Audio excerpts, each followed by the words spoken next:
Hey, what's up, guys? This is Justin from Justice League Swag, and today I'm going to be doing a deck profile on my Trunks deck. So first off, the leader is Trunks. I want to point out one key thing about him is his awakened side and his unawakened side has the ability that when you combo with a card that's 2 cost or more, you get to draw a card. So this is once per turn per card. So whenever if your opponent is rushing you down or does life break you, you do not want to awaken so that you could take advantage of the skill fully. You do not want to awaken during your opponent's turn. You want to awaken during your turn. So you'll swing with a battle card so you could get the optimum use out of this, and then combo with it to activate the skill, and then you'll also draw a card for comboing. Then you awaken,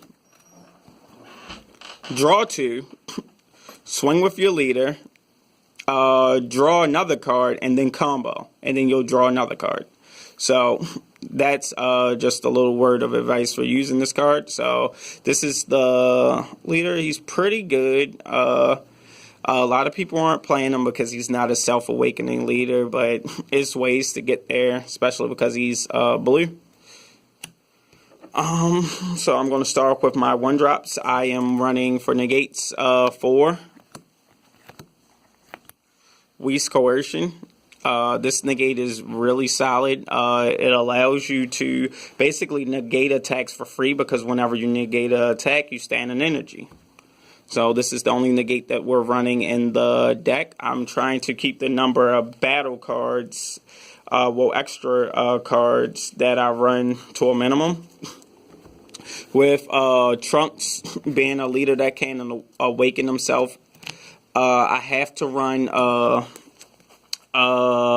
Result of Training. So I'm running that at 2. So I'm not running Mafuba. Next up for 1-drops, Time Machine. I'm running at 4. The reason why I'm running at 4 is because this basically is free once you get the 4 energy, because once you cast it, you can stand up an energy if you have 4 or more energy. So it allows you to search the top of your deck for a Trunks future card, Son Goku, or Vegeta. So, and I am running the 6-drop Trunks, so this is really handy in getting a Goku or Vegeta if I need them to combo them off or play them on the field, so I could have the 6-drop Trunks ability go off with for Triple Strike. And Triple Strike is really good because you can rush like crazy. So, or I'll grab future Trunks himself if I'm already set up. Next up for 1-drops, I am running 4 Slasher Trunks. I'm running 4 Slasher Trunks because with my deck, I like to rush. I know a lot of people are playing Ginyu and Cell right now, so I want to deal them as much damage as fast as possible. So I'm running this to kind of rush it because you're basically going to combo with this. So it's no problem for you to actually like swing with your leader also at them when they awaken and combo a further destruction Champa or any other 2-drop. So this at 4 because Bulma can also search him because he is a future Trunks. And instead of me running the 3-drop blue Trunks that combos out of Vegeta or Goku, I'm running this because it gives me early board presence, and I can also evolve from him with the 6-drop. So pressure, getting those swings and those double strikes if possible, and then Bulma can search them. So lastly for the 1-drops, I am running 3 Bulma. Only 3 because you're only searching out Slasher Trunks and Implacable Trunks, which is 3-drop, because she searches any Trunks that is a 4-drop or less. So regardless of color, she could get you there. And then usually you'll combo her off. The reason why she's at 3 instead of 4 is because she's a 1-drop. So comboing her off in this deck it's no benefit to it. So you usually want to combo her off during the defense step during your opponent's turn because Trunks' ability will not go off anyway. So 3. And then once you have if you have all of the trunks out of your deck or in your life, you really don't need a 4th Boma. 2 drops. There's a lot of 2 drops. So, my Supporter of Hope, we are running at 4. The new blockers that are free if your leader is a certain thing are really good because they allow you to completely tap out with your energy and still be safe. But how I like to play this card is I don't want to play a lot of these until I awaken, or I think my opponent may drop a lot of stuff. Like if you're playing against Cell and you know that they're probably going to go into the 7-drop Cell, their next turn you want to drop as many cards on field as possible so you're not minusing from your hand, but you still have a good defense. So it just depends on what decks you're going up against, because if you're playing against anything else and you really don't need blockers, what I usually do is drop about 2 to 3 of these on the field at one time, just so my opponent knows no matter what they do, unless they can wipe my entire board, they cannot finish me off. So, good card is good. Just because your leader is Trunks, she's free to play. Next up for 2 drops, I am running 4 Unyielding Spirit Trunks, because when you combo with this, you get the stand-up energy. So this is really good for rushing, especially if you're rushing against Cell or any other leader that can light break themselves, because you can stand up energy in order to play more battle cards. Because right now you want to get as many battle cards on field as possible so that you don't have to run into the hand minusing or the slow playing from your opponents. So you want to punch them as much as possible, so when you eventually awaken, it makes your job easier in finishing off your opponent. So you could swing with a battle card or swing with your leader, combo this off, stand up energy, and then you could leave that energy for defense during your opponent's turn, or combo something else off that costs 1 energy to combo, such as Further and Destruction Champa or Raging Spirit Son Gohan. So this also with the 6-drop Trunks, when you swing with him, I like if this is in the drop zone, I'll sometimes combo with this just so I can stand up an energy and have a blue energy ready for Whis Coercion if my opponent doesn't negate Trunks' attack. So you kind of got to be careful with this. Be mindful, like any turn that you're going to tap out completely, try to make sure that you have at least one of these in hand, that when you swing you can combo and stand up energy, just so you don't get completely destroyed by your opponent. Because we are not running Zeno button, that's why we didn't do 0 drops. Next up for 2 drops, we're running Boost Attack Piccolo at 4. Now, this card is amazing, and it's even better on Trunks, because with all the discarding in this game right now, if your opponent actually gets you down to 2 cards in hand, you try to make sure that you hold on to these Boost Attack Piccolos and don't use them defensively. So on your next turn, when you actually swing, you can Boost Attack Piccolo. Your leader will draw a card if you're awakened, and then you can Boost Attack Piccolo plus 10 and draw a card, and then for Trunks' ability, you'll draw another card. So it'll really jumpstart your hand if you dropped a lot of stuff defensively the turn before, or your opponent made you discard cards. So this card is these types of cards are usually really good in every deck, but it's amazing in Trunks. For the comboing purpose, especially because the 6-drop Trunks can combo with it from the drop zone. So it's a free plus 10k in draw when you swing. Next up for the 2 drops is Bundle of Curiosity, Son Goku. I'm running at 4, and ideally what I like to do with him is not actually swing. I'll play him, draw a card, swing with my leader, then combo him off so I draw another card. So I plus 2 off of 1 card.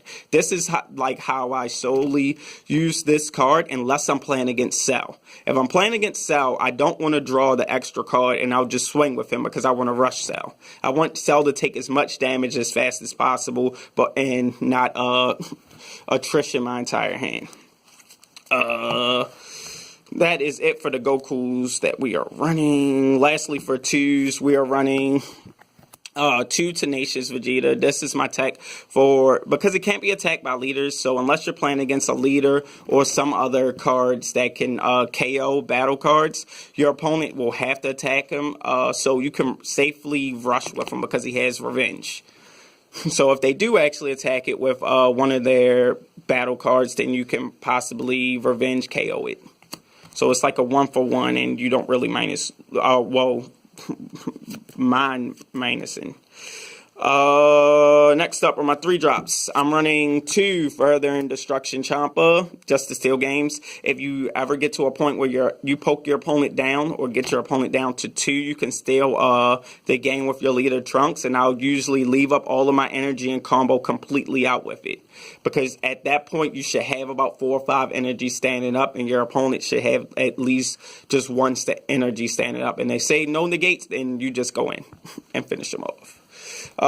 You could possibly bump this up to 3 by dropping one of the Tenacious Vegeta. Vegetas are primarily in here just because it is a 2-drop, and I need it for the 6-drop for the 6-drop's ability to go off.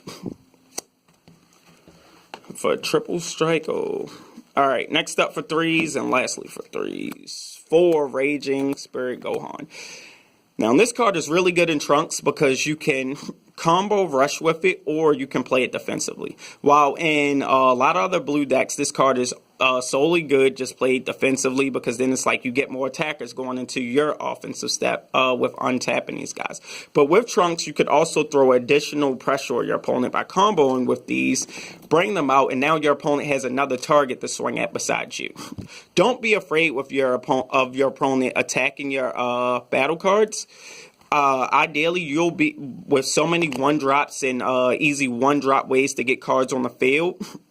It's fine if your opponent swings at them. You just want to keep these guys alive once you get your opponent to like 2 or 1 life. Because then once you're like in the end game mode, you want to keep battle cards. But early, let them do whatever. Next, 4 drops. I am running 3 Furious Yell Vegeta because this is searchable. It allows me to destroy a battle card on the field, which is really good, and awaken myself. So if I play against a lot of people that like the slow play or like keep you at 5, no, I can Trunks Time Machine, search out Furious Yell Vegeta, and then play Furious Yell Vegeta, because that energy will stand right back up, and then awaken myself and pop a card on that field. So then it's like, surprise, you're probably going to die this turn. So the only reason why he's at 3 and not 4 is because I have to run Risotto Training as well, because we have a lot of players that play in Maryland, especially. They will not attack your leader all with their leader, so you'll be stuck at 7 or 8 life. So for people like that, you have to run the Risotto Training. But Vegeta's pretty good, and he's pretty solid. Plus, getting him on the field is get you there so that you could play the Trunks Constant Hope. Constant Hope. So 3 of. Next up for 4 drops, I'm playing 3 Implacable Trunks. I'm playing 3 because Bulma can search him out. I don't exactly need him early. Sometimes he's energy fodder, but then when I evolve over the 1-drop Trunks, sometimes I'll evolve over himself just to get a card back from the drop zone. So I'll get back my boost Piccolos, or you could get back a Whis Coercion, could get back a blocker, or if you're trying to push for game, you could get back a Unyielding Spirit Trunks. So this allows a lot of tutoring for your drop zone, so it's pretty good. And if your opponent knows that that you're running this, your opponent will actually attack your 1-drop Trunks a lot. So that's why I really like this, because you can play mind games, or you could like actually rush and deal damage and tutor. Next up are my 5 drops. As I said before, I have to run Risotto Training because let's be real, like the way that you win in this game now is preventing your opponent from life breaking and then just trying to all off like attrition them and one-shot them. So this is to keep my opponent from completely controlling me. By having this and Vegeta, I have multiple ways to awaken myself. So you don't want to be one of those players that just gets fucking scrubbed out in every tournament because you're not playing result of training and you're playing blue. Then lastly for the deck, 3 Trunks, the Constant Hope. This card is really good if you can pull it off. Try to evolve into it if you can on your 6-drop turn. Or 5. 5 would be pushing it, but if you're going to push it that hard, you need to make sure that you have an Unyielding Spirit Trunks in hand so that you can pop up 1 energy so you can still play your negates. But this guy's a finisher with all of the rushing that you're going to do the way that I built this deck. You should have your opponent at 2 or 3 by the time you play this card. And if you do, it's so much pressure. So it's like they have to negate the attack. And if they attack it during their turn and they don't destroy it some kind of way, or even Cold Bloodlust, I just like I would still swing with this, because if they attack it during their turn, oh crap, unless they Mecha Frieza. If they Mecha Frieza, you cry. But if they have to attack it in some sort of way because they don't want it to be on the field, you simply just combo with a boost attack Piccolo from your drop zone, plus 10, and draw a card for free. So it's like a lot of people don't even want to deal with attacking it, and they'll either ignore it or try to blow it up. So this card is a lot of pressure, and you'll definitely get there with the Vegetas and Gokus and drop. Even though I'm only running 4 Goku and 5 Vegeta, I see everything by the time I actually play this card because of Time Machine. Time Machine, and then all of the cycling from combo and every turn with Trunks. It doesn't matter if your opponent isn't trying to light break. You still swing at them in combo. You're still going to be hitting them when they're at 15k. And then it's even more pressure if you're hitting with a Further Destruction Champa. So if you can get another Further Destruction Champa in your deck, I suggest running it. But I was running the 3-drop green Goten. Well, no, Goten. That when you combo with it, you get to KO battle card, and I was just saying it wasn't as important as me getting units on the field, so I dropped all of the Gotens and just went with me trying to get more battle cards on the field. Because playing around Cell or playing around Ginyu, I'd rather have numbers on the board instead of trying to control their field. You just want to rush. But I mean, there's more than one way to build a deck, but this is the way that I did it. Like, I'm a very aggressive player, so I always try to make my decks as aggressive as possible. So, hope you like and subscribe, and I'll try to do more deck profiles on decks that I find that are really good or just really fun to play. Peace.